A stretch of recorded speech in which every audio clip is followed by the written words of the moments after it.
अस्सलाम वालेकुम, welcome back to my YouTube channel. Hope you guys are fine. आज के लेक्चर में हम यूनिट 3 साउंड इसका शॉर्ट लेक्चर करेंगे। तो जब आप पहला पेज देखते हैं और तरीका इसका वही है कि आपने लेक्चर जब सुनना है साथ में बुक रखनी है और बुक से ही पढ़ना है।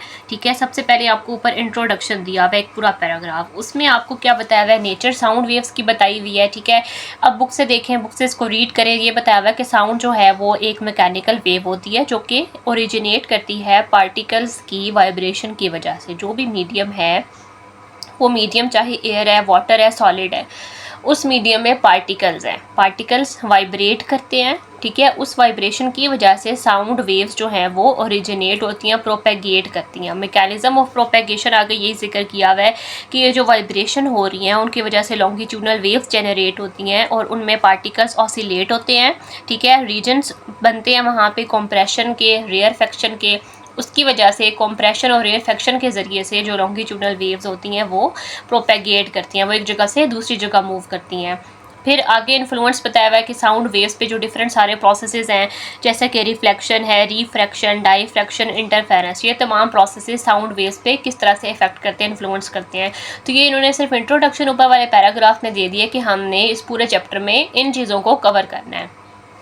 तो जो फर्स्ट मेन टॉपिक बनता है वो है source of sound. Source of sound में सबसे पहले तो आपको एग्जांपल्स ही दे दी हैं कि हमारे पास वो ऑब्जेक्ट जो कि वाइब्रेशन कॉज करवाती है उसको हम सोर्स ऑफ साउंड बोलते हैं। एग्जांपल क्या हो सकती है, हमारे क्लैपिंग हैंड, हम हाथ से ताली बजा रहे हैं, उससे साउंड जनरेट हो रहा है, तो वो सोर्स ऑफ साउंड हो गया।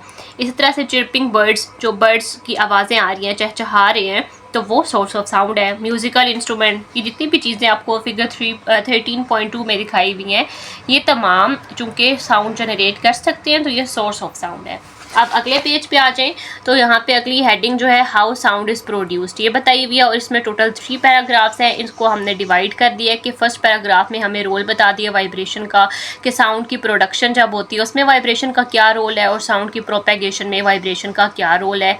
सेकंड पैराग्राफ में एक्सपेरिमेंट है और थर्ड पैराग्राफ में भी वो एक्सपेरिमेंट की कंटिन्यूएशन है कि उसमें हमने फिर एंड पे ये कंक्लूड किया कि हमारे पास जो डिफरेंस आ जाता है साउंड इम्पैक्ट का डिफरेंट सरफेसेस में। तो फर्स्ट पैराग्राफ में पढ़ना स्टार्ट करते हैं, इसको बुक से देखें। इसमें ये बताया हुआ है कि साउंड जब भी प्रोड्यूस होता है वो वाइब्रेशन पे डिपेंड कर रहा होता है। ठीक है, वाइब्रेशन जो है वो एनर्जी को ट्रांसफॉर्म करती है और वाइब्रेशन की वजह से पार्टिकल्स जो है मीडियम के वो वाइब्रेट करते हैं और एनर्जी जो है साउंड एनर्जी वो ट्रांसफ़र होती है। जो सराउंडिंग मीडियम पार्टिकल्स हैं उनकी टू एंड फ्रो मोशन हो रही होती है। साउंड वेव्स जो हैं वो प्रोड्यूस होती हैं। Basically sound waves are such waves which produce sensation of listening when strike with ear drum, कि साउंड वेव्स जब हमारे कान में, हमारे जो ईयर ड्रम है उसके साथ जब वो वेव्स टकराती हैं तो हमें वो सुनाई देता है, साउंड सुनाई देता है। तो प्रोडक्शन ऑफ प्रेशर जो है वो मेन कॉज है वाइब्रेशन का। फिर वो कोलाइड करता है हमारे ऑडिटरी सिस्टम के साथ और फिर हमें इस तरह से साउंड जो है वो सुनाई देता है। इसके बाद अगले जो पैराग्राफ है सेकंड, उसमें एक्सपेरिमेंट दिया हुआ है, उसको समझ ले। उसमें क्या है कि ये हमें यहाँ पे ये दिखाना चाह रहे हैं कि वाइब्रेशन जो है वो नेसेसरी है प्रोडक्शन ऑफ साउंड के लिए। इस चीज़ को प्रूव करने के लिए एक्सपेरिमेंट यहाँ पे बहुत सिंपल सा दिया हुआ है। इसमें बताया हुआ है आपको ट्यूनिंग फॉर्क चाहिए, रबर पैड चाहिए, ग्लास और वाटर चाहिए। सबसे पहले आपने क्या करना है, एक ग्लास ले लेना है जिसको आपने वाटर से फिल किया होगा। ठीक है, ये आपके पास लेट्स सपोज ग्लास है, ठीक है, और ये वाटर से हमने इसको फिल किया हुआ है, यहाँ तक इसमें वाटर जो है वो फिल हुआ हुआ है। फिर आपने क्या करना है, tuning fork on rubber pad and touch one prong of the vibrating tuning fork very gently with surface of the water. ये तो वाटर यहाँ पे फिल था, अब आपके पास क्या ट्यूनिंग फॉर्क है। ठीक है, ये ट्यूनिंग फॉर्क है, इसको आपने रबर पैड के ऊपर स्ट्राइक करना है। उसकी वजह से क्या होगा, इसके जो प्रॉन्ग्स होते हैं वो वाइब्रेट करना शुरू कर देते हैं, वो वाइब्रेट करेंगे, साउंड जनरेट करेंगे। आपने इसको वाइब्रेट करवा के क्या करना है, इसका एक प्रॉन्ग जब ये वाइब्रेशन में आ जाएगा ला के यहाँ पे इसके साथ जेंटली टच करवा देना है। ठीक है, जेंटली टच करवाएंगे with the surface of the water as shown in the figure 13.3 A में देखें किस तरह से उन्होंने टच करवाया प्रॉन्ग ऊपर वाली साइड से। फिर आपने क्या करना है, अब जो vibrating tuning fork will be dipped vertically into glass of water. Third step ये करना है, यही जो प्रॉन्ग आपने इसका यहाँ पे टच कराया है उसको फिर आपने इसमें डिप करवा देना है, ट्यूनिंग फॉर्क को, पूरे कंप्लीट ट्यूनिंग फॉर्क को इसमें डिप करा देना है। फिगर देखें जो बी पार्ट बना हुआ है। ठीक है, इस तरह से। अब नीचे हमें बता रहे हैं कि इन दोनों जो अबव पोजीशन हमने वाइब्रेटिंग ट्यूनिंग फॉर्क की देखी है, तो हम इससे ये कंक्लूड करेंगे, हमें ये दिखाई देगा, ये ऑब्जर्वेशन होगी कि साउंड जो है वो दोनों केसेस में आपको डिफरेंट सुनाई दे रहा होगा। ठीक है। और आगे आपको ये बताया हुआ है कि ये जो एक्सपेरिमेंट है इसको हम एम्प्टी ग्लास के साथ भी परफॉर्म कर सकते हैं, और जो साउंड है वाइब्रेशन ऑफ ट्यूनिंग फॉर्क का वो हमें तब भी सुनाई देगा। लेकिन जो अभी हमने केस किया कि वाटर के साथ इसको फिल किया हुआ था और फिर ट्यूनिंग फॉर्क इसके साथ हमने जेंटली टच किया, अब जो आपको साउंड सुनाई दिया वो उस केस से डिफरेंट होगा। कौन से केस से? जब आपने ये ग्लास एम्प्टी लेना है, ये इसमें लिखा हुआ है। ठीक है, यहाँ तक ये टॉपिक कंप्लीट हो जाता है। बहुत सिंपल सा है, इसको बस रीड दे दें, समझ लें तो आप इसको अटेम्प्ट इजीली कर सकते हैं। अगले पेज पे आ जाए। अगला टॉपिक स्टार्ट हो जाता है medium for propagation of sound. अच्छा देखिए, जो साउंड के केस में इस चैप्टर में आप जो भी बातें पढ़ेंगे ना वो आप नोट करेंगे कि वो बार बार रिपीट हो रही है। ठीक है, बार बार इस चीज़ का जिक्र आ रहा है कि साउंड वेव की नेचर क्या है, फिर साउंड वेव प्रोपेगेट कैसे होती हैं, वाइब्रेशन का क्या रोल है, इनको मीडियम चाहिए है, और वाइब्रेशन होती है, कंप्रेशन होता है, रेयरफेक्शन होती है, ये चीज़ें बार बार रिपीट होंगी। अगेन यहाँ medium for propagation of sound में क्या है कि नेचर बताई हुई है सबसे पहले साउंड वेव की, ये मैकेनिकल होती हैं, लॉन्गिट्यूडनल इन नेचर होती हैं, और इनकी प्रोपेगेशन के लिए मीडियम चाहिए होता है। वो इसके इंपॉर्टेंस ऑफ मीडियम में सारी चीज़ें ये आ जाएंगी, और अगर मीडियम नहीं होगा तो ये वेव्स प्रोड्यूस हो सकती हैं लेकिन ये ट्रैवल नहीं करेंगी। फिर आगे आपको एग्जांपल दे दी है कि मिसाल के तौर पे हमारे पास हमने अगर देखना है कि मीडियम कितना ज़रूरी होता है प्रोपेगेशन ऑफ साउंड वेव्स के लिए, तो आगे वो एग्जांपल आ जाती है जो आप बहुत पहले से पढ़ते आ रहे हैं कि आपके पास इलेक्ट्रिक बल्ब है और साथ में air tight glass bell jar होगा। पहले इलेक्ट्रिक बेल जो है आपके पास उसकी आपको पहले आवाज़ सुनाई देगी, लेकिन अगर आप उसको एयर टाइट जार में रख देते हैं, फिर उसका जो बटन है उसको स्विच ऑन करते हैं, तो उसकी साउंड जो है आपको पहले फेंट सुनाई देगी, और फिर एक वक्त ऐसा आएगा कि आल्दो करंट वहाँ से पास कर रहा होगा लेकिन आपको साउंड नहीं सुनाई दे रहा होगा। क्यों? इससे फिर ये प्रूव हो जाता है कि अब मीडियम अंदर नहीं है, एयर टाइट जार है ना, तो उसके अंदर एयर अब नहीं है, ख़त्म हो चुकी है, तो साउंड वेव्स को तो मीडियम चाहिए होता है। तो अब आपको आवाज़ सुनाई नहीं दे रही, इट्स मीन के यहाँ पे मीडियम नहीं है, तो साउंड वहाँ पे ट्रैवल नहीं कर रहा, इस वजह से अब आपको आवाज़ सुनाई नहीं दे रही। ठीक है, इसके साथ ये फिगर 13.4 ये कर लेनी है। अगले पेज पे आ जाए। नेचर बताई हुई है साउंड वेव्स की, ये अगला टॉपिक है। इसमें क्या है, फर्स्ट पैराग्राफ में आपको वही बात अगेन नेचर रिपीट कर दिया, ट्रांसफर ऑफ एनर्जी कैसे होती है, वाइब्रेशन का रोल बता दिया, और सेकंड में ट्रांसफर ऑफ एनर्जी के बताया हुआ है। फर्स्ट पैराग्राफ को देख लें, वही बताया हुआ है कि मैकेनिकल लॉन्गिट्यूडनल नेचर की होती है, जो वेव्स एंड कंप्रेशर वेव भी बोलते हैं। जब जो ऑब्जेक्ट वाइब्रेट करता है, वाइब्रेशन की वजह से जो मीडियम के पार्टिकल्स हैं उनकी वाइब्रेशन होती है, और ये वाइब्रेशन ट्रांसफ़र करती है एनर्जी को एक जगह से दूसरी जगह तक, और पूरा जो मीडियम है उसमें ये साउंड वेव फिर ट्रैवल करना शुरू हो जाती है। और नीचे वाले पैराग्राफ में जो एनर्जी का ट्रांसफ़र बताया हुआ है कि जब भी कोई ऑब्जेक्ट वाइब्रेट करता है तो उसकी वाइब्रेशन हमें ये शो कर रही होती है कि यहाँ पे काइनेटिक एनर्जी प्रेजेंट है। ये जो काइनेटिक एनर्जी है वो ट्रांसमिट होती है मीडियम के मॉलिक्यूल्स तक। ये मीडियम का एक मॉलिक्यूल के पास काइनेटिक एनर्जी आई, वो वाइब्रेट जब हो रहा होगा वो अपने से नेक्स्ट मॉलिक्यूल की तरफ ट्रांसफर करवा देगा। ये हमारे पास अगर एक मीडियम है ना, मीडियम का पार्टिकल है, ठीक है, सबसे पहले इसमें अगर ये वाइब्रेट होना शुरू हुआ है, ठीक है, ये वाइब्रेट हो रहा है, अब इसके साथ भी तो कोई मॉलिक्यूल है ना, तो ये वाइब्रेशन के जरिए से काइनेटिक एनर्जी लेकर जा रहा है। इसके पास खुद काइनेटिक एनर्जी है क्योंकि ये मोशन कर रहा है, वाइब्रेशनल काइनेटिक एनर्जी है इसके पास।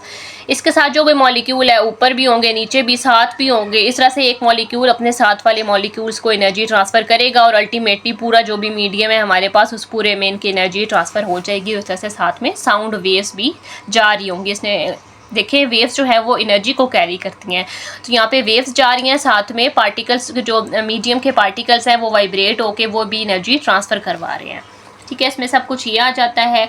इसके बाद नीचे कंप्रेशन और रेयरफेक्शन इसी के टॉपिक्स आ जाते हैं। इसमें डेफिनेशन करनी है, फिगर करनी है। कंप्रेशन के लिए बताया हुआ है कि ये हाई प्रेशर पॉइंट होते हैं, और यहाँ पे जो मॉलिक्यूल्स होते हैं मीडियम के उनकी लो वेलोसिटी होती है, और वो वाइब्रेशनल काइनेटिक एनर्जी की वजह से प्रोड्यूस हो रही होती है, और इनके मॉलिक्यूल का डिस्टेंस बहुत कम होता है। ये कुछ कैरेक्टर्स इनके बताए हुए हैं, उनको अच्छे से कर ले रहे हैं। रेयरफेक्शन में बताया हुआ है कि ये लो प्रेशर वाला पोर्शन है, यहाँ जो मॉलिक्यूल्स हैं उनकी हाई वेलोसिटी होती है, और ये वाइब्रेशनल काइनेटिक एनर्जी भी इन्होंने भी पोजेस की होती है, और इनके दरमियान का जो डिस्टेंस है वो काफ़ी ज़्यादा होता है। और साथ में आपने इसकी फिगर लास्ट भी देख लेंगे, आपको ज़्यादा अच्छे से समझ आ जाएगा। अगले पेज पे आ जाए तो उसको मैंने बी पार्ट का नाम दे दिया। इसमें रिलेटेड टर्म्स कुछ बताई हुई है, साउंड वेव्स की 4 टर्म्स जो हैं वो डिस्क्राइब की हुई हैं। 4 टर्म्स में से जो सबसे पहली है वो है वेवलेंथ, फिर amplitude, frequency, time period. Wavelength, इससे जो हमने पिछले चैप्टर का शॉर्ट लेक्चर किया है उसमें भी हमने कैरेक्टर्स पढ़े थे वेव्स के, वो जनरली हमने पढ़ा था, सब में हमने ये चीज़ें की हुई हैं। तो अब हम साउंड वेव पढ़ें, चाहे लाइट वेव पढ़ें, कोई भी हम वेव जब पढ़ेंगे तो उस सब में ये चीज़ें तो लाजमी आएंगी, ये हर वेव का कैरेक्टर है। तो वेवलेंथ की तरफ चलते हैं। इसमें क्या, इसकी डेफिनेशन करनी है, अपने सिंबल इसका यूनिट करना है।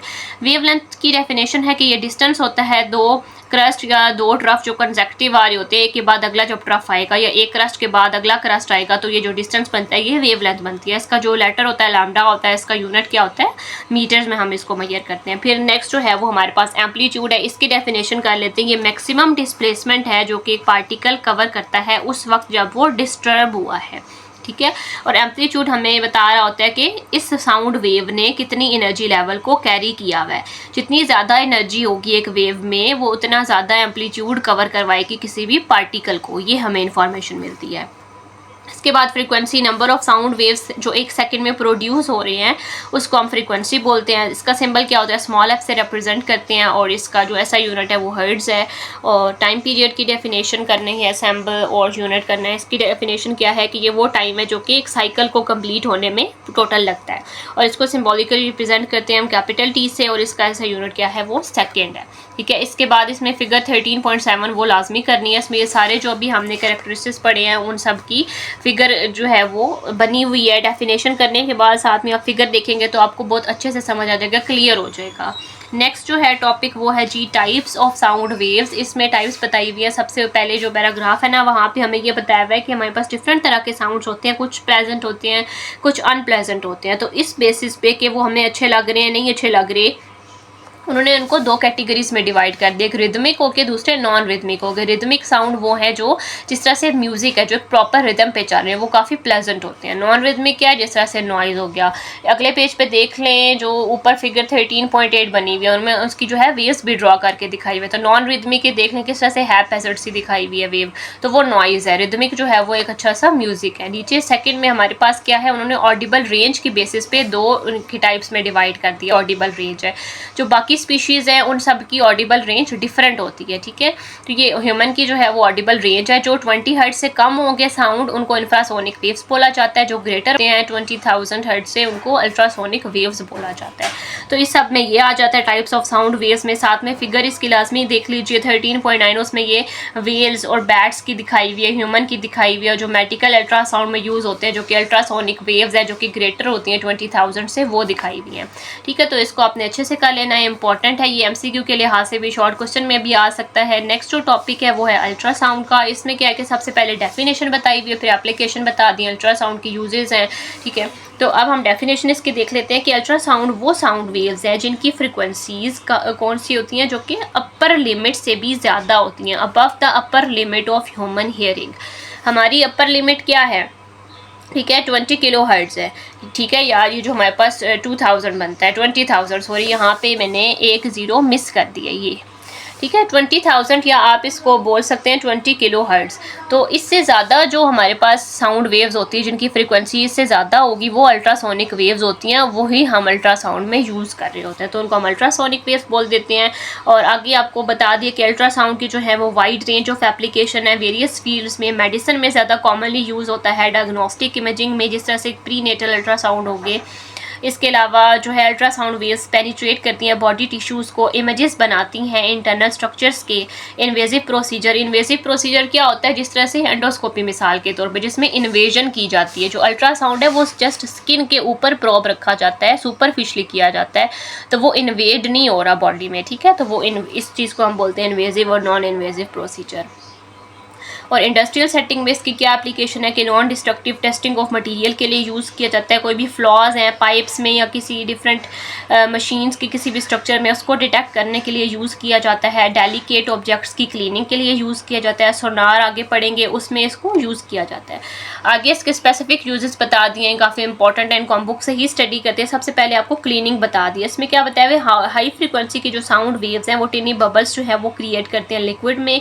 ये जो बबल्स होते हैं ये इम्प्लोड करते हैं और स्मॉल शॉक वेव्स जनरेट करते हैं, जिसकी वजह से सरफेसेस क्लीन हो जाती हैं। इनको क्लीनिंग ज्वेलरी के फॉर्म में, इलेक्ट्रॉनिक पार्ट्स और सर्जिकल टूल्स की क्लीनिंग में यूज़ किया जाता है। अगले पेज पे आ जाए, इसके एडवांटेजेस बता दिए हैं कि ये नॉन डैमेजिंग है, इससे ज़ाहिर है क्या डैमेज होगा, और ये स्मॉल और उन एरियाज़ पे भी पहुंच जाता है जो कि जिनको साफ़ करना थोड़ा मुश्किल होता है। और मेडिकल स्टेनिंग सेकंड में हमें क्या बताया हुआ है कि ये डिवाइस जिसको हम ट्रांसड्यूसर कह रहे होते हैं, उसमें हाई फ्रीक्वेंसी साउंड वेव्स को भेजा जाता है बॉडी में।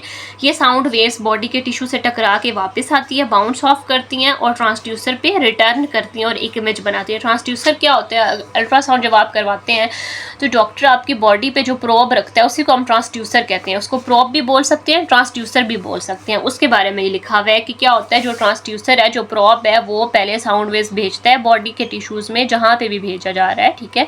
फिर वो वेव्स टकरा के वापस आती है। जब वापस आती हैं दोबारा ट्रांसड्यूसर के पास आती हैं, जो भी सिग्नल लेकर आई हैं, ट्रांसड्यूसर उस सिग्नल को इमेज में कन्वर्ट करके स्क्रीन पे दिखा रहा होता है, ठीक है। ये इसमें आ जाता है। इसकी एप्लीकेशन क्या है कि जो फीटल डेवलपमेंट ड्यूरिंग प्रेगनेंसी है उसको मॉनिटर किया जा सकता है, हार्ट फंक्शन को चेक किया जाता है जैसे कि एकोकार्डियोग्राम हो गया, या जो ब्लड फ्लो चेक किया जाता है डॉपलर अल्ट्रासाउंड में। एडवांटेजेस इसके भी अगेन वो ये नॉन इन्वेजिव है, सेफ है, इसमें कोई भी हार्मफुल रेडिएशन नहीं है और हमें रियल टाइम इमेजेस दिखाई दे रही होती हैं। C3 जो एप्लीकेशन आपको दी हुई है वो है सोनार। इसका मतलब है साउंड नेविगेशन एंड रेंजिंग। तो सोनार जो डिवाइस है वो सेंड करती है साउंड पल्सेस को अंडर वाटर।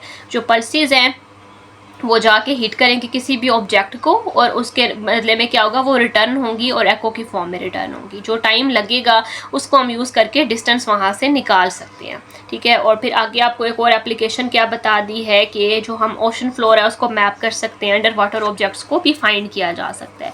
तो ये सारा यूजेज ऑफ अल्ट्रासाउंड में आ गया था। जो सेकेंड इसकी एप्लीकेशन है वो क्या है, कैलकुलेटिंग डेप्थ और डिस्टेंस। इसके लिए हम ये फार्मूला यूज़ कर सकते हैं, D=V/T/2।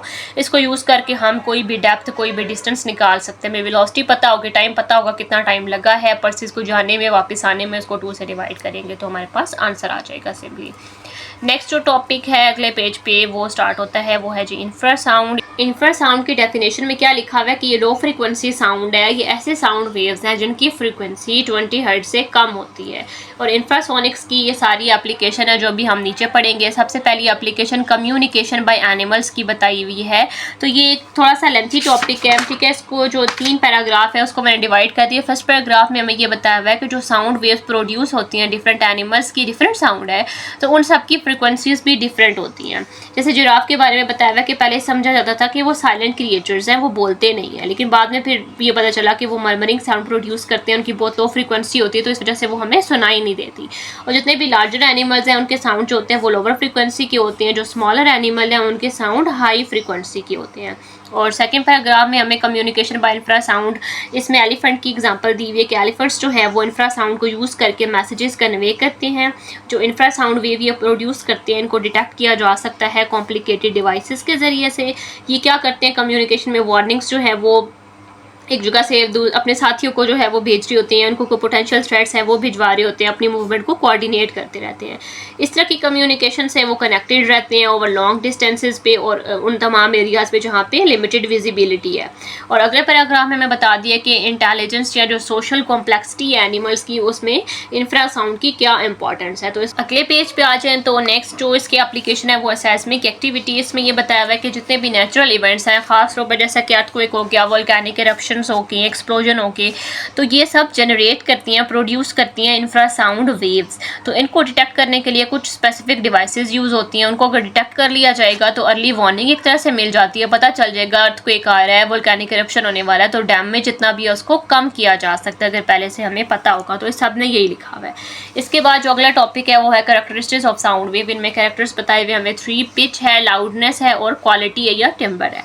तो इसको हम स्टडी करते हैं 1 बाय 1। सबसे पहले पिच बताया हुआ है, इसमें आपने डेफिनेशन करनी है, रिलेशन बताया हुआ है फ्रीक्वेंसी का, साथ में डायग्राम आ जाएगा। इसको समझते हैं। ये कह रहे हैं ये साउंड वेव का ऐसा कैरेक्टर है जिसके ज़रिए से हम डिफ्रेंशिएट कर सकते हैं ग्रेव और श्रिल वॉइसेस में। ये एक फिजिकल क्वांटिटी नहीं है तो इसको हम मेजर नहीं कर सकते। ये परसेप्शन ऑफ द फ्रीक्वेंसी है और ये डिपेंड कर रहा होता है वेवलेंथ पे, स्पीड ऑफ द साउंड पे। इसको हम डायरेक्टली डिटेक्ट नहीं कर सकते, इसको सिर्फ एनालाइज कर सकते हैं फ्रीक्वेंसी की बेस पे। और पिच डिस्क्राइब कर रही होती है हमारी जो वोकल कॉर्ड है वो कितने नंबर ऑफ वाइब्रेशंस करवा रहा है इतने टाइम में, 1 सेकेंड में।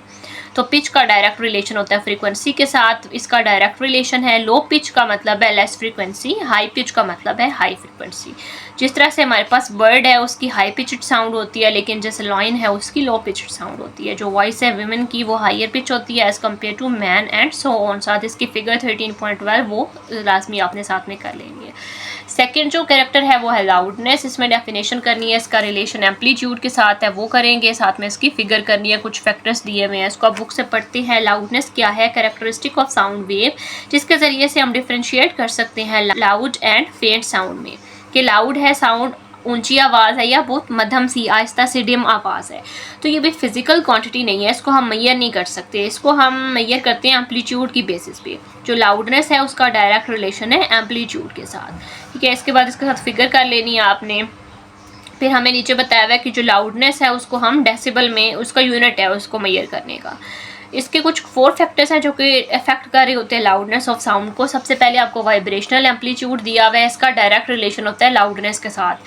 जितनी आवाज़ लाउड है उसका वाइब्रेशनल एम्पलीट्यूड ज़्यादा होगा। सरफेस एरिया ऑफ साउंड, जो एक सरफेस है, जिस तरह से आप कह लें कि ड्रम है, ठीक है, ड्रम एक छोटा ड्रम है एक बड़ा ड्रम है। बड़े ड्रम से ऑब्वियसली उसका सरफेस एरिया ज़्यादा है, वहाँ से जनरेट होने वाली साउंड उसका वो सरफेस एरिया ज़्यादा है, उसकी लाउडनेस ज़्यादा होगी। जिसका कम सरफेस एरिया उसकी लाउडनेस कम होगी। तो ये डायरेक्ट रिलेशन आ जाता है।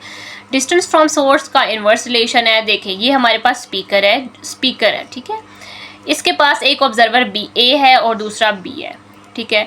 अब जो इसके करीब है इसका डिस्टेंस कम है ना, ठीक है, इसको लाउडनेस ज़्यादा सुनाई देगी, आवाज़ ऊंची सुनाई देगी इसको। इसका डिस्टेंस बी वाले का ज़्यादा है, इसको आवाज़ कम सुनाई देगी, इसकी लाउडनेस कम होगी, ठीक है। डिस्टेंस और इसका हमारे पास लाउडनेस का इन्वर्स रिलेशन है। जो इसके करीब है, ठीक है, इन दोनों का डिस्टेंस कम है, इसको आवाज़ ज़्यादा ऊंची सुनाई देगी, लाउड सुनाई देगी। जो बी है उसका डिस्टेंस ज़्यादा है, इसको आवाज़ कम सुनाई देगी, ठीक है। ये इन्वर्स रिलेशन आ जाता है। और फोर्थ जो हमारे पास आखिरी फैक्टर है वो है सेंसिटिविटी ऑफ ईयर्स, यानी कि हमारे जो कान हैं वो कितने अच्छे हैं, कितनी सेंसिटिव हैं। तो ये भी चीज़ डिपेंड कर रही होती है। सेंसिटिव ईयर्स हैं तो हमें आवाज़ लाउड सुनाई देगी। कानों में कोई मसला है, कोई डिजीज़ है, तो क्या है कि सेंसिटिविटी उसकी डिक्रीज़ हुई भी होगी तो हमें आवाज़ अच्छी सुनाई नहीं देगी, हमें यही लगेगा आवाज़ ऊंची भी है कि काफ़ी आहिस्ता आवाज़ आ रही है। अच्छा, अगला कैरेक्टर है क्वालिटी ऑफ साउंड, या इसको हम टिम्बर बोलते हैं। ये बेसिकली एक ऐसी आवाज़, दो आवाज़ें हैं, ठीक है, उन दोनों की लाउडनेस सेम है, उनकी पिच सेम है, तो हम उसमें डिफ्रेंशिएट कैसे कर सकते हैं, डिस्टिंग्विश कैसे कर सकते हैं, ये चीज़ हमें क्वालिटी बताती है। इसके साथ आपने ये फिगर करना है, ठीक है। क्वालिटी को हम टिम्बर भी बोल सकते हैं, और इसमें हम स्टडी करते हैं डायनामिक कैरेक्टरिस्टिक्स और हार्मोनिक कॉन्टैक्ट साउंड वेव्स का। और इसमें अगले पेज पे आ जाए तो हार्मोनिक कॉन्टैक्ट को डिफ़ाइन किया हुआ है कि इस वर्ड का ये मतलब होता है कि जब साउंड वेव्स ट्रैवल करती हैं एक पॉइंट से दूसरे पॉइंट तक, तो जो वे है, जो मॉलिक्यूल्स ऑफ मीडियम ने अडेप्ट किया है वाइब्रेशनल एनर्जी को ट्रांसमिट करने में, उसके बारे में ये हमें बता रहा होता है। जो क्वालिटी है साउंड की वो डिपेंड कर रही होती है इंटेंसिटी ऑफ ओवरटोन पे। वर्ड ओवरटोन का क्या मतलब है कि ओवरटोन एक हार्मोनिक है जिसकी फ्रीक्वेंसी ज़्यादा होती है फंडामेंटल फ्रीक्वेंसी ऑफ साउंड से, ठीक है। इसके बाद अगला जो हमारे पास टॉपिक है वो है एनालाइजिंग साउंड वेव्स। बहुत सिंपल सा टॉपिक है। इस चैप्टर में आप देखेंगे कि थ्योरेटिकल पार्ट ज़्यादा है, रीडिंग ज़्यादा है, याद करने वाली चीज़ें ज़्यादा हैं, डेफिनेशन वगैरह या पढ़ने वाली चीज़ें पैराग्राफ्स की फॉर्म में, मैथमेटिकल चीज़ें बहुत ही कम है। अच्छा, एनालाइजिंग साउंड वेव्स में क्या है कि सबसे पहले आपको ये बता दिया कि साउंड वेव्स कैसे प्रोड्यूस होती हैं, वाइब्रेशन के ज़रिए से ट्रैवल करती हैं, किसी मीडियम के ज़रिए से हमारे कानों तक पहुंचती हैं, हमें सुनाई देता है। वाइब्रेशन किसी भी सोर्स के ज़रिए, कोई ऑब्जेक्ट है वो वाइब्रेट करता है, जिसमें से गिटार हो गया, वोकल कॉर्ड्स हैं, स्पीकर हैं, ठीक है। और ये फिर हमारे पास हमें डिफरेंट जो सोर्सेज हैं उन सब की जो वॉइस है, उन सब का जो साउंड है वो डिफरेंट होता है। फिर बताया हुआ कि साउंड वेव को एनालाइज करने के लिए जो इंस्ट्रूमेंट यूज़ किया जाता है उसको हम ऑसिलोस्कोप बोलते हैं। ऑसिलोस्कोप एक ऐसी डिवाइस है जो हमें जो अलाउ करती है कि हम साउंड वेव्स को देख सकें। ये बेसिकली साउंड वेव को डिस्प्ले करवाती है लाइन की फॉर्म में स्क्रीन पे, और जो वेव फॉर्म है वो एक्सप्लेन कर रहा होता है कि डिफरेंट साउंड के सोर्सेज जो हैं वो हमें डिफरेंट वेव फॉर्म्स डिस्प्ले हो रहे होते हैं ऑसिलोस्कोप पे। तो इस तरह से हमें समझ आता है कि इस साउंड की क्वालिटी दूसरे साउंड से कैसे डिफरेंट है, दूसरे साउंड की क्वालिटी से कैसे डिफरेंस है। इसके बाद साउंड हमें बताया हुआ ट्यूनिंग फॉर्क का, जो पियानो से आवाज़ आ रही है, वायलिन से, स्ट्रिंग से, गिटार से, सबकी डिफरेंट क्वालिटीज़ होती हैं, सबकी अलग अलग पहचान है, ठीक है। और इसमें हमें बस ये बताया हुआ है कि हम एक इन सब की जो डिफरेंट आवाज़ें हैं, तो हमें वेव जब ऑसिलोस्कोप दिखाएगा वो सब केसेस में डिफरेंट हमें जो है वो दिखाई देगी। तमाम साउंड की डिफरेंट वेव फॉर्म जनरेट होंगी, वो हमें ऑसिलोस्कोप पे दिखाई देंगी और हमें इनका डिस्टिंक्टिव टिम्बर जो है वो समझ आ जाता है क्यों है। इसके बाद अगला जो टॉपिक है वो है speed of sound. Speed of sound बहुत सिंपल सा टॉपिक है, इसमें डेफिनेशन है, फार्मूला है, फिर इफेक्ट बताया हुआ है, टेम्परेचर का क्या इफेक्ट होता है स्पीड ऑफ साउंड पे, डिफरेंस कुछ बताए हुए हैं, इसको हम बुक से ही देखते हैं। सबसे पहले स्पीड की डेफिनेशन दी हुई है कि distance covered by sound wave per unit time is called speed of sound. इसमें हम एक टाइम के हिसाब से देख रहे होते हैं कि कितने टाइम में कितना डिस्टेंस कवर हुआ है, तो वो हमारे पास स्पीड आ जाती है। इसका फार्मूला है साथ। फिर अगले पेज पे आ जाए तो ऊपर ही सबसे पहले जो है वो टेम्परेचर का इन्फ्लुएंस बता दिया है कि जो स्पीड होती है साउंड की एयर में वो जनरली 330 से 350 के दरमियान होती है, ये इसकी रेंज होती है और डिपेंड करती है ये टेम्परेचर पे। जब भी हमारे पास एयर वार्मर है तो साउंड का जो ट्रैवल है वो उसकी स्पीड ज़्यादा हो जाती है, फास्टर हो जाती है। क्यों? क्योंकि एयर मॉलिक्यूल से एयर जो पार्टिकल्स हैं उनकी एनर्जी ज़्यादा हो जाती है। हमें पता है टेम्परेचर का डायरेक्ट रिलेशन होता है काइनेटिक एनर्जी से, और काइनेटिक एनर्जी का ताल्लुक वेलोसिटी से है, स्पीड से है। तो इसलिए वो पार्टिकल ज़्यादा तेज़ी से मूव करते हैं और साउंड ज़्यादा तेज़ी से उसकी स्पीड बढ़ जाती है। लेकिन कोल्ड विंटर डे में साउंड का जो ट्रैवल है वो उसकी स्पीड वो कम हो जाती है। इसके बाद आगे थंडरस्टॉर्म में बता दिया कि हमें जो लाइटनिंग है डिफरेंस ये बताया हुआ है कि डिफरेंस आता है स्पीड ऑफ लाइट और साउंड में, हमें वो बहुत अच्छे से दिखाई देता है। ये फिनोमेना जो है थंडरस्टॉर्म में आपको क्या है, पहले लाइट दिखाई देती है, उसके काफ़ी देर बाद आपको जो है वो साउंड उसका सुनाई देता है, क्योंकि लाइट जो है वो फ़ौरन से ट्रैवल कर जाती है, लेकिन साउंड थोड़ा ज़्यादा टाइम लेता है क्योंकि उसकी स्पीड कम है। लाइट की क्या स्पीड है 3 एक्सपोनेंट 8 मीटर पर सेकेंड, और हमारे पास जो हमारे पास साउंड है वो भी हमने ऊपर पर 330 से 350 मीटर पर सेकेंड, तो कितना ज़्यादा डिफरेंस है यहाँ पे। तो इस डिफरेंस की वजह से हम एस्टिमेट कर सकते हैं कि जो डिस्टेंस है स्टॉर्म का, हम सेकेंड्स को अगर काउंट करें कि कितना उसमें सेकेंड का डिले आ रहा है लाइटनिंग से और हियरिंग द थंडर में, इन दोनों में कितना फ़र्क आ रहा है। और इस स्पीड को हम सुपरसोनिक स्पीड बोलते हैं, जब वो स्पीड ऑफ साउंड से ज़्यादा कोई भी ऑब्जेक्ट मूव करता है स्पीड से। जो स्पीड ऑफ साउंड है वो सॉलिड में सबसे ज़्यादा होती है, लिक्विड्स में जो है वो कम होती है और गैसेस में सबसे ज़्यादा स्लोवेस्ट होती है। तो ये डिफरेंस जो है वो डिपेंड कर रहा होता है इनकी जो पार्टिकल्स की अरेंजमेंट है उस पर डिपेंड कर रहा होता है। आगे जो है हमें इसी चीज़ को थोड़ा सा एक्सप्लेन करके बताती है कि सॉलिड में जो है वो फास्टेस्ट ट्रैवल होता है साउंड का, क्योंकि पार्टिकल्स टाइटली पैक्ड होते हैं। टाइटली पैक्ड है तो उनको जो होल्ड किया हुआ है फोर्सेस ने वो भी काफ़ी स्ट्रॉन्ग है, तो ट्रांसफ़र इस वजह से जल्दी से हो जाता है। पार्टिकल क्लोज है, एक पार्टिकल वाइब्रेट होकर दूसरे में एनर्जी ट्रांसफ़र करेगा, इस तरह से आगे आगे जल्दी से चला जाता है। फिर आगे स्पीड बताई हुई है मैटर्स में, वो MCQ के लिहाज से बहुत ज़्यादा इंपॉर्टेंट है, बिल्कुल एंड पे बताई हुई है। फिर सेकेंड जो है वो sound travel faster in the liquid. Solid के मुकाबले में लिक्विड में स्पीड थोड़ी सी कम हो जाती है। लिक्विड में जो पार्टिकल्स हैं वो लेस टाइटली पैक्ड होते हैं, उतने टाइटली पैक नहीं होते जितने सॉलिड्स में होते हैं, ठीक है, इनमें स्पेसेस ज़्यादा आ जाती हैं।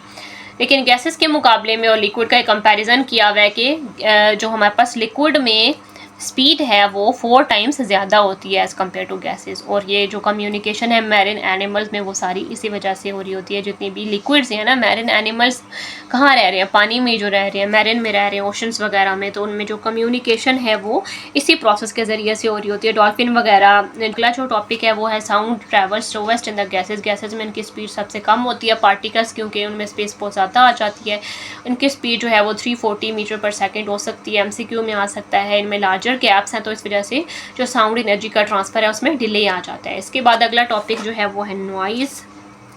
ये अगले पेज पे आप आ जाए, इसमें डेफिनेशन करनी है आपने। इसके फिर कुछ कैरेक्टर्स हमें बताए हुए हैं, उनको अच्छे से देख लेना है। स्टडी बताई हुई है साउंड वेव्स की, पीरियोडिक साउंड वेव्स क्या है, नॉन पीरियोडिक साउंड वेव्स क्या है, नॉइज़ का इफेक्ट क्या है, कॉजेज़ क्या है। तो नॉइज़ को डिफाइन किया हुआ ये अनप्लेजेंट साउंड वेव्स है जो कि किसी को भी सुनाई दे रहा होता है। फिजिक्स में इनके 4 कैरेक्टर्स हम स्टडी करते हैं। ये एक तरह का नॉन रिदमिक बिहेवियर है, ठीक है। इसकी वेरिएबल एनर्जी स्टेट्स होती हैं। Irregular time interval for the completion of vibration है, और इसमें इरेगुलर इंटेंसिटी हमें साउंड की सुनाई दे रही होती है, तो इसको हम नॉइज़ बोलते हैं। अगले पेज पे आ जाए तो स्टडी ऑफ साउंड वेव्स के लिए बताया हुआ है कि हम इनको कहते हैं, कुछ पीरियोडिक साउंड वेव्स होते हैं, कुछ नॉन पीरियोडिक साउंड वेव्स होते हैं। फिर इनकी रेंज बता दी है, पीरियोडिक की 15 से 4000 तक है। इसके अलावा जितने भी होंगी वो नॉन पीरियोडिक में आ जाते हैं, और नॉन पीरियोडिक काफ़ी अनप्लेजेंट इफेक्ट उनका होता है। और नॉइज़ जो है वो काफ़ी साइकोलॉजिकल और फिजिकल स्ट्रेस कॉज करती है डेली रूटीन में, ये सारे इसके इफेक्ट्स आ जाएंगे। नेगेटिव इम्पैक्ट आता है कंसंट्रेशन लेवल पे किसी भी डेली लाइफ एक्टिविटी में। और आगे मज़ीद इसके जो है वो कॉजेज़ बताए हुए हैं नॉइज़ के, क्या क्या इसके कॉजेज़ हो सकते हैं। इंडस्ट्रियल बिल्डिंग्स हो सकती हैं, कंस्ट्रक्शन साइट है, ट्रांसपोर्टेशन है, पब्लिक प्लेस है, ये तमाम चीज़ें सोर्स ऑफ नॉइज़ के तौर पे एक्ट कर रही होती हैं, कॉजेज़ ऑफ सोर्स के तौर पे एक्ट कर रही होती हैं। आगे 3 लाइन्स में हमें जो है वो वेज बता दिए, तरीके बता दिए कि हम नॉइज़ को किस तरह से कम कर सकते हैं। तो इसमें ये बताया हुआ है कि हम ईयर प्लग्स यूज़ कर सकते हैं, उन तमाम एप्लियंसेस को जो कि ज़रूरत की नहीं है, जिस वक्त हम उनसे काम नहीं कर रहे हैं उनको बंद कर दें, ज़्यादा ट्रीज़ लगाएं, वॉल्यूम आहिस्ता आवाज़ करके सुने किसी भी चीज़ को, ठीक है। रेगुलर मेंटेनेंस करवाएं व्हीकल गाड़ियों की, मशीन्स की, ठीक है। तो इस तरह से हम नॉइज़ को कंट्रोल कर सकते हैं कि वो हमारी हेल्थ पे नेगेटिव इफेक्ट ना लेकर आए। इसके बाद अगला topic refraction and diffraction of sound है। जो भी वेव पढ़ेंगे ये चीज़ें आपकी जान नहीं छोड़ेंगी, ठीक है। इनमें डेफिनेशन है, वही इनकी फिगर्स हैं, एप्लीकेशन देख लेनी है क्या है। डेफिनेशन में वही बताया हुआ है कि जब कोई भी वेव, जिस तरह से जनरली पढ़ा था, अब यहाँ पे हम चूँकि साउंड के बारे में पढ़े हैं, तो साउंड जब किसी एक सरफेस पे जाके टकराता है, हिट करता है, बाउंस बैक कर जाता है, इसको हम रिफ्लेक्शन बोल देते हैं। आगे साथ में इसकी एप्लीकेशन क्या बता दिए कि हम इसको डेप्थ ऑफ ओशन फाइंड करने के लिए यूज़ कर सकते हैं। आगे एग्जाम्पल बता दिए कि हम जब अपने क्लैप करेंगे हैंड्स को एक लार्ज रूम में जिसमें टाइल्ड वॉल है, तो हमें आवाज़ वो वापस आके सुनाई देती है, टकरा के वापस आती है, बाउंस होके आती है। रिफ्लेक्शन में क्या बताया हुआ है, डेफिनेशन आ जाती है कि साउंड वेव की जब वो डायरेक्शन चेंज करेंगी उस वक्त जब वो डिफरेंट मटेरियल या डिफरेंट लेयर्स में से पास किए हैं और उन दोनों डिफरेंट मटेरियल डिफरेंट लेयर का जो टेम्परेचर है वो वेरी कर रहा था, वो चेंज था, तो उनकी डायरेक्शन में चेंज आ जाएगा। इस चीज़ को रिफ्रैक्शन बोला जाता है। और इसमें बताया हुआ है कि जो साउंड वेव्स बेंड कर जाती हैं जब वो डिफरेंट लेयर में से मूव करती हैं, क्योंकि उनकी टेम्परेचर डेंसिटी डिफरेंट होती है, और यही बेंडिंग इम्पैक्ट जो है वो सब मैरिन्स और जो मैरिन एनिमल्स हैं उनमें कम्युनिकेट करवाने में, कम्युनिकेशन इसी वजह से हो रही होती है, रिफ्रैक्शन वहाँ पे हो रही होती है। डाइफ्रैक्शन में आगे क्या बता दिया, इसके डेफिनेशन पढ़ लेते हैं कि साउंड वेव्स जब बेंड कर जाती हैं किसी भी ऑब्स्टेकल के अराउंड या स्प्रेड आउट कर जाती हैं किसी स्मॉल ओपनिंग में से पास करके, तो इसको हम डाइफ्रैक्शन बोलते हैं। जब हम म्यूज़िक को सुन रहे हैं एक रूम से तो दूसरे रूम में भी साउंड सुनाई दे रहा होता है, इवन के डोर स्लाइटली क्लोज भी हो, तो क्यों, वो साउंड वेव बेंड करके स्प्रेड हो जाती है, तो इस वजह से हमें साउंड सुनाई देता है। तो ठीक है, यहाँ तक मेरे पास ये वाले टॉपिक कंप्लीट हो गई। इसके बाद आपकी बुक में अगला जो टॉपिक है वो है एको में बताया हुआ ये, इसको हम वेव रिफ्लेक्शन फिनोमेना भी बोलते हैं, ठीक है। और ये बाउंसिंग बैक है बेसिकली साउंड का। आगे इसके एप्लीकेशंस बता दिए, इसमें आपने फिगर लाजमी करनी है। इसमें जो फर्स्ट हेडिंग है वो है necessary condition for human hearing of echo, के इंसान या ह्यूमन को एको सुनाई जो देती है उसके लिए नेसेसरी कंडीशन क्या है। वो बहुत सिंपल सी है कि जो टाइम इंटरवल है एको और जो ओरिजिनल साउंड का उसका जो टाइम डिफरेंस है, टाइम इंटरवल है, वो 0.1 सेकंड का होना चाहिए। यानी कि जब मैं बोल रही हूँ, ठीक है, मेरी ओरिजिनल साउंड जाके टकरा रही है किसी भी सरफेस से और वापस जब वो आ रही है, तो इन दोनों का जो टाइम का डिफरेंस है ना वो 0.1 सेकंड अगर होगा तो मुझे एको सुनाई देगी। अगर इससे लेट वापस आ रही है मेरी आवाज़, इससे बहुत जल्दी आ जाती है, तो एको हमें जो है वो सुनाई नहीं देती, ठीक है। तो ये इसकी एक नेसेसरी कंडीशन आ जाती है। ऊपर हमें साथ में इसके एक फार्मूला बता दिया है। में जो डिस्टेंस ट्रेवल होता है वो हम 2D लिखते हैं, इसलिए कि साउंड वेव एक बार गई है और फिर दोबारा वापस आती है एको में, तो हम इसको D नहीं लिखते, 2D लिखते हैं। साथ में इसका फार्मूला आपने अच्छे से देख लेना है। फिर एप्लीकेशंस आ जाती हैं एको की, वो हमें दी हुई हैं टोटल 4। पहली हम स्पीड ऑफ साउंड को डिटरमिन कर सकते हैं। अल्ट्रासाउंड, USG मीन्स अल्ट्रासोनोग्राफी, इसको हम यूज़ कर सकते हैं ऑब्स्टेट्रिक अल्ट्रासोनोग्राफी में। इसके अलावा बैट्स की एको लोकेशन में ये यूज़ होती है, जिसमें क्या होता है कि वो बैट्स अपनी डेस्टिनेशन को लोकेट कर सकते हैं और बाकी चीज़ों को आइडेंटिफाई कर सकते हैं। और लास्ट जो है वो डेप्थ ऑफ सी के बारे में बताया हुआ है कि हम एको टेक्निक को यूज़ करके किसी भी डेप्थ की जो सी है उसकी डेप्थ को फाइंड कर सकते हैं। प्रेजेंस ऑफ सबमरीन को भी चेक किया जा सकता है। इसके बाद अगला टॉपिक है अकाउस्टिक्स का। अकाउस्टिक्स में क्या है, आपने डेफिनेशन करनी है। डेफिनेशन में बताया हुआ है कि ये ब्रांच है फिजिक्स की जिसमें हम साउंड के बारे में पढ़ते हैं, उसके कैरेक्टर्स पढ़ते हैं, वो प्रोड्यूस कैसे होता है, उसकी ट्रांसमिशन कैसे होती है, उसके इफ़ेक्ट्स क्या क्या हैं, ये तमाम चीज़ें। इसके बाद आगे हमें जो है एनवायरमेंटल नॉइज़ के बारे में बताया हुआ है कि हम ये तमाम अकाउस्टिक्स ये आते हैं। एनवायरमेंटल नॉइज़ हो गया, म्यूज़िकल अकाउस्टिक्स हैं, अल्ट्रासाउंड्स, इंफ्रासाउंड्स, वाइब्रेशन एंड डायनामिक्स। आगे अकाउस्टिक प्रोटेक्शन में क्या बताया हुआ है कि जितने भी अननेसेसरी साउंड है जिनको हम नहीं सुनना चाह रहे, तो उसको हम किस तरह से कम करवा सकते हैं। जो सॉफ्ट या पोरस सर्फेसेज हैं, मटेरियल्स हैं, उनको हम यूज़ करते हैं तो वो क्या करती हैं, उन आवाज़ों को एब्जॉर्ब करवा देती हैं। तो इस तरीके से वो कम हो जाती है आवाज़। और रिफ्लेक्शन जो है साउंड की वो ज़्यादा प्रोमिनेंट कब होती है, अगर सरफेस रिजिड और स्मूथ है, और लेस रिफ्लेक्शन होती है अगर सरफेस जो है वो सॉफ्ट और इरेगुलर है। तो इसीलिए सॉफ्ट पोरस मटेरियल्स को, रक्स वगैरह जो है वो अमाउंट ऑफ साउंड एनर्जी को एब्जॉर्ब करवा लेती हैं और एकोज को क्वाइट करवा देती हैं, नॉइज़ को सॉफ्ट करवा देती हैं। तो इन तरह के मटीरियल जो है अगर हम नॉइज़ी प्लेसेस में यूज़ करेंगे तो नॉइज़ पोल्यूशन का लेवल कम किया जा सकता है। लेकिन अगर ये जो सरफेस है क्लासरूम की, पब्लिक हॉल की, उनमें अब्जॉर्बेंट ज़्यादा लगा दिए जाएँ, उनका लेवल ज़्यादा हो जाएगा अब्जॉर्बर्स का, तो साउंड लेवल इतना कम भी हो सकता है कि वो ऑडियंस को सुनाई ही ना दे। तो इसमें फिर एहतियात करनी होगी। इसके बाद आगे आपको इम्पोर्टेंस बता दी है। इम्पोर्टेंस ऑफ अकाउस्टिक में हमें 5 पॉइंट्स बताए हुए हैं, इनको हमने बुक से ही करना है कि अकाउस्टिक प्रोटेक्शन हेल्थ और वेल बीइंग के लिए ज़रूरी है। हियरिंग प्रोटेक्शन इससे हो सकती है, मेंटल हेल्थ में रिडक्शन आ सकती है, जो भी स्ट्रेस है, एनजाइटी, स्लीप डिसऑर्डर्स है। नॉइज़ पोल्यूशन कम होगी तो ऑटोमेटिकली ये चीज़ें बेहतर हो जाएंगी। इसके अलावा प्रोडक्टिविटी और परफॉर्मेंस को ये इंक्रीज़ करवाती है।